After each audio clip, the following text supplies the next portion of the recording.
Comme deuxième rappel, on va faire un retour sur les rapports trigonométriques dans les triangles rectangles. Donc ici, vous avez un triangle rectangle. Si je choisis de vous parler de l'angle au sommet A, on parle ici, si je vous le dessine, on parle ici de cet angle-là. Ah, ouais, j'avoue qu'en rouge, on voit pas grand-chose, hein? Ça serait peut-être mieux en blanc. Voilà. Voilà, on parle de l'angle ici.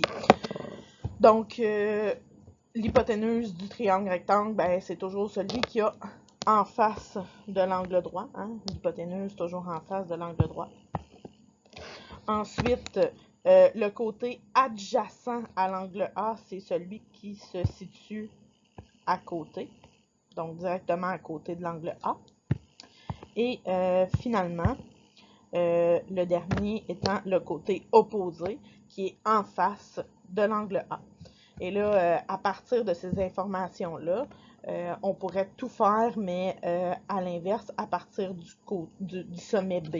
Donc, si je nommais mon sommet B ici, ben en fait, le côté adjacent deviendrait le côté opposé à B et le côté opposé à A deviendrait le côté adjacent à B. Ça fonctionne comme ça. Et là, on a nos trois rapports. Donc, on va oublier B pour le moment. On va travailler seulement avec A.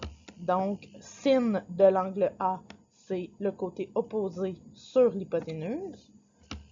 Cos de l'angle A, c'est le côté adjacent sur l'hypoténuse. Et finalement, tan de l'angle A, c'est le côté opposé sur le côté adjacent. Bon, on se souvient que sin, cos, tan, c'est les pitons sur votre calculatrice, que votre calculatrice doit être en degrés, hein, ça, vraiment important, calculatrice en DEG, assurez-vous, parce qu'on travaille des angles en degrés.